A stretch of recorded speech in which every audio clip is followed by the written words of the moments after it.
Welcome all to சரிதா சமையல். இன்றைக்கி நம்ம சமையலில் கேரட் வச்சு முறுக்கு பண்ண போகிறோம். கேரட்டில் இனிப்பு முறுக்கு எப்படி பண்ணுறதுன்னு பார்க்கலாம். இந்த முறுக்கு ரொம்பவே டேஸ்ட்டாக இருக்கும். இதை நீங்கள் வீட்டில் செஞ்சு கொடுக்கும்போது திரும்ப திரும்ப செய்ய சொல்லி கேட்பாங்க. அந்தளவுக்கு நல்ல டேஸ்ட்டாக இருக்கும். இப்போது இந்த முறுக்கு பண்ணுறதுக்கு ஃபஸ்ட்டு நம்ம ஒரு கடாய் சூடு பண்ணிவிட்டு 1 கப் மைதா மாவு சேர்த்துக்கலாம். இது கூடவே 1/2 கப் அரிசி மாவு. நான் வந்து 200 கிராம் மைதா மாவு 100 கிராம் அரிசி மாவு சேர்த்துருக்கேன். இப்போது அடுப்பை சிம்மில் வச்சுட்டு மாவு நல்லா வாசனை வர அளவுக்கு இதை ஒரு 5 நிமிஷம் பொறுமையாக வறுத்து எடுத்துக்கலாம். மாவு பார்த்திங்கன்னா நல்லா வறுபட்டுடுச்சு. இதை நம்ம வேறு பவுலில் மாற்றி ஆற வச்சுக்கலாம்.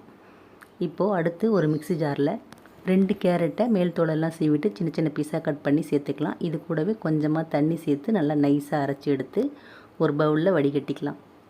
இப்போ இது ஒரு தடவை வடிகட்டினதுக்கப்புறம் இன்னொரு தடவை மிக்ஸி ஜாரில் சேர்த்து அரைச்சிட்டு மறுபடியும் அந்த சாறை நம்ம வடிகட்டி எடுத்துடலாம். நம்ம கையை வச்சு நல்லா இதை ப்ரெஸ் பண்ணி இந்த சாறை வெளியில் எடுத்துடலாம். அவ்வளோதாங்க, நமக்கு வந்து கேரட் ஜூஸ் வந்து ரெடி ஆகிடுச்சு.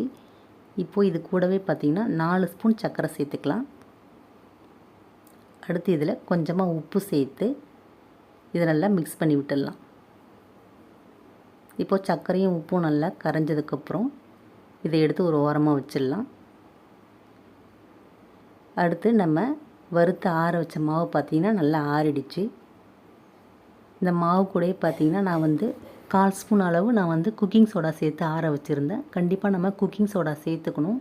ஏன்னா நம்ம மைதா மாவு சேர்த்துருக்கிறதுனால முறுக்கு வந்து ஹார்டாக இருக்கும்.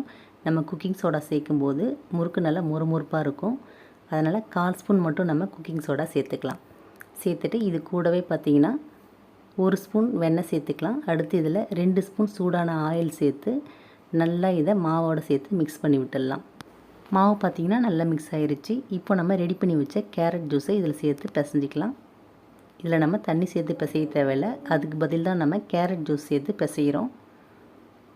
நம்ம எடுத்துக்கிட்ட மாவோட அளவுக்கும் நம்ம ரெடி பண்ணி வச்ச கேரட் ஜூஸோட அளவுக்கும் ரெண்டுக்குமே கரெக்டாக இருந்தது. தண்ணி பாருங்கள், எதுவுமே எக்ஸ்ட்ரா மீறலை.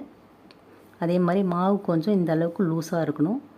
அப்போ தான் நம்ம முறுக்கு பிழியும் போது ஈஸியாக இருக்கும். அடுத்து நம்ம முறுக்கச்சில் போடுற அளவுக்கு இந்த மாவை நம்ம உருட்டி ரெடி பண்ணிக்கலாம். முறுக்கச்சில் லைட்டாக எண்ணெய் தடவிட்டு இந்த அச்சில் 3/4 அளவு வர மாதிரி நம்ம மாவை சேர்த்து விட்டுடலாம். சேர்த்துட்டு ஒரு பிளேட்டில் லைட்டாக எண்ணெய் தடவிட்டு மாவை நம்ம ரவுண்ட் ஷேப்புக்கு சுற்றி எடுத்துக்கலாம். ரொம்ப சின்னதாகவும் இல்லாமல் ரொம்ப பெருசாகவும் இல்லாமல் மீடியம் சைஸுக்கு சுற்றிக்கலாம். நம்ம பிளேட் யூஸ் பண்ணாலும் பண்ணிக்கலாம். அப்படி இல்லைனா ஜல்லிக்கரண்டி மேலே கூட நம்ம முறுக்கு சுற்றிக்கலாம். ஜல்லிக்கரண்டி மேலே லைட்டாக எண்ணெய் தடவிட்டு அதிலே நம்ம முறுக்கு சுற்றி எடுத்துக்கலாம். அடுத்து கடாயில் எண்ணெய் காய வச்சுருக்கேன். எண்ணெய் நல்லா காஞ்சதுக்கப்புறம் இந்த முறுக்கு அதில் சேர்த்துக்கலாம். முறுக்கெல்லாம் நம்ம சேர்த்து விட்டதுக்கப்புறம் அடுப்பை சிம்மில் வச்சு தான் வேக வைக்கணும். ஹையில் வச்சு வேக வைக்கும்போது கலர் மாறிடும், உள்ளே வேகாது. அதனால் சிம்மில் வச்சுட்டு பொறுமையாக இதை நம்ம வேக வச்சு எடுத்துக்கலாம். அவ்வளோதாங்க, 2 பக்கம் நல்லா கலர் மாறினதுக்கப்புறம் இதை நம்ம வெளியில் எடுத்துடலாம். ரொம்ப ரொம்ப சூப்பராக நமக்கு கேரட் இனிப்பு முறுக்கு ரெடி ஆகிடுச்சு.